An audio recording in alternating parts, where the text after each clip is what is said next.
Hello everyone and welcome to Day 4, Motion Problems. What we've learned in the past is we know that if we're given the original function, position 1, and we take the derivative of that, we get velocity, and if we take the derivative of velocity, we get acceleration. And the same goes if we're going backwards. If we take the integral of a of t, then we get velocity, and the integral of v of t, we get a position. That's all we're doing today. It's nothing new. You'll realize that we don't go over a lot here. I'll give you the answers to the rest of the notes if you do them, and we'll finish you'll do some problems in class. So if we look at this first one, a particle moves along the t-axis. Use the given information to find the position function. Notice just the position function. So v of t, well, we know that s of t equals the integral of v of t dt. And so therefore we can say s of t, equals t minus, right, the integral of sine is minus cosine t plus c. And the reason why we need that plus c, if you don't remember, this is indefinite integration. We've been used to definite integrals. This is indefinite, and therefore we need the constant at the end. We'll use our given function. We know that s of 0 equals negative 3, which implies that negative 3 equals, well, it's 0. Cosine of 0 is a positive 1, and so therefore it will be negative 1 plus c. And so c equals negative 2. Which means our position function, s of t, equals t minus cosine t minus 2. That's it. That's all it was. We'll look at the next problem. Particle moves along the x-axis. Use the information to find the position function again. Notice that we have a of t, so we need to find v of t first. Notice that I write this down. I'm not expecting you to write it down. I'm doing it for the note's sake. So v of t is the integral of a of t, which then implies that v of t equals t cubed over 3 minus 3t squared over 2 plus t plus c. If we know that v of 0 equals 0, then that implies 0 plus 0 plus 0, that c equals 0. So again, you can do that in your head. You don't need to show it. So we can finish off with v of t equaling t cubed over 3 minus 3t squared over 2 plus t.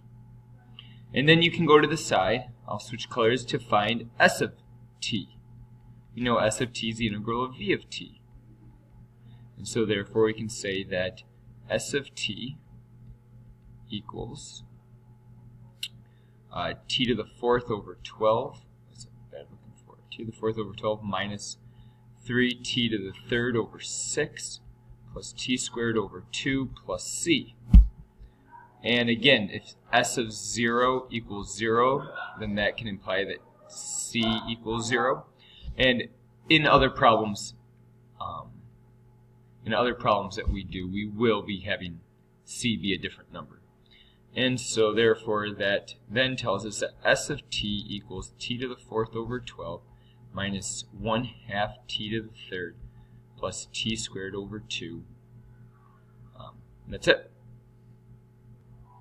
And so in both of these instances, you had to use the given condition to give us, to find the constant, and then we had to rewrite it. So there's our v of t, there is our s of t. Now remember that displacement, we talked about this before with the derivative aspect of it. The displacement is just a change in position over time, or the net area. Well, if I'm given anything here and I go like this, my definite integral takes into the account where I went forward, backwards, and forward again, and so therefore it's just the definite integral. So again, displacement is just the net area. We subtract the area beneath the x-axis. That's just a definite integral. So therefore, displacement's easy to find. Total distance, not as easy to find, except we're going to use a calculator for most of it. The total distance is that we have to take this area plus that area plus that area. And so you would need to get your integral into separate. We'd have 3 definite integrals, and I'll show you that. So again, total distance, you include the distance that you moved backwards as part of the distance traveled. So suppose that a particle moves on a coordinate line, so its velocity equals t squared minus 2t. Find the displacement. So the displacement is straightforward, from 0 to 3 of v of t dt. So we can say that equals t cubed over 3 minus t squared from 0 to 3. And again, this is going to equal 3 cubed over 3, which we know is just goes to 3 squared, minus 3 squared. And so we're going to get 0. 3 squared minus 3 squared is 0. And so you can check this by drawing a graph. And my graph isn't necessarily perfect, but this is a graph of t squared minus 2t. And that's v of t if we wanted to write that down.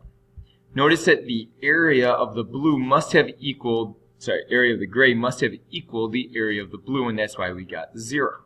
So again, we moved backwards, we moved forwards. That total area combined, when you have negative and positive, was 0. The distance traveled in this case, though, means that it's going to count this as positive area. It's the distance from 0 to 3 of the absolute value of v of t dt, which means this now needs to become above the x-axis. Well, another way to think of that is this is negative. We can split this into two separate integrals, 0 to 2 plus 2 to 3. And when I say that, this is going to give us a negative area. That's going to give us a negative area. So what we can also state is that I want to find 2 to 0 of that area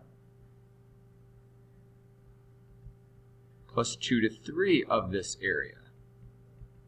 And the reason I do that is because I knew this was going to give us a negative area. I should put a negative sign out there. And we can do that now. We can say this is, just take the integral of that, sorry. So this is t cubed over 3 minus t squared from 2 to 0 plus, step again, sorry.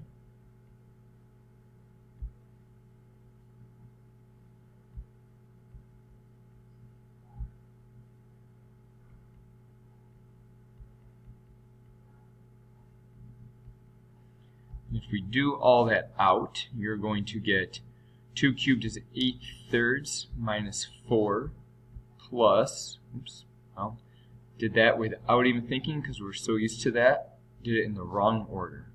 So 0, we're going to get 0 minus 8/3 minus 4, that's in parentheses, plus, go 3, well we know what 3 is, it's 3 squared, so 0. 0 minus 8/3 minus 4. Those should be equal. We already know from over here they're equal, and so therefore we can get negative. If you think about it, we got to get common denominators. This is 12 over 3. So we get negative 4/3 plus a negative 4/3. And so we're going to get 8 over 3. Now, that's if you did not have a calculator. So the total distance traveled was 8/3. The easiest way to do this is just to use a calculator, plug that integral from 0 to 3 of v of t, plug this into y1, I'll show you in class, but plug that into y1 and use alpha trace to get you y1, and the calculator does it all for you. So, key there, use a calculator. What I have here is another problem. If you want to do it all out. I have the answers, so hit pause, and then I will scroll down and give you the answers. And so the answers are here for you. Pause it. There is not much to see here that I did. Everything should be self-explanatory. I know my face is blocking this, so here you go. There's the answer to D. Again, use your calculator. You didn't have to, but you could have. So you're going to do the same thing on the next problem. So pause it and complete the next problem.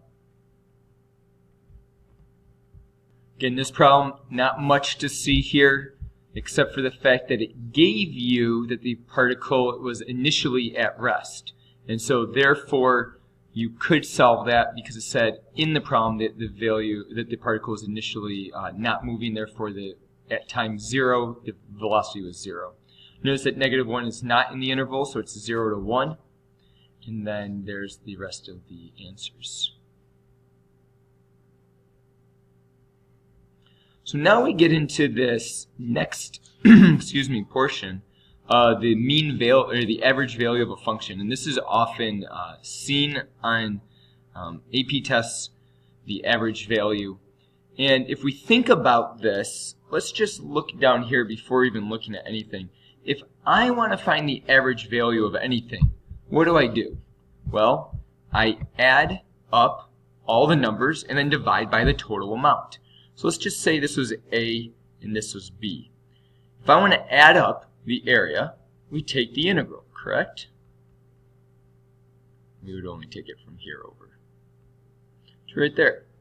And then what do? You divide by the amount that you took, the difference from A to B. And so the area under the curve is the definite area, the definite integral, divided by the difference of A to B. And therefore you get 1 over B minus A. I mean, you could write this as A to B of f of x dx all over B minus A. This is the total divided by however many we added up, B to A. And so that's what, or A to B. And so that's what you're going to do whenever you're finding the average value, the key being the value, over a function. You can always use this formula.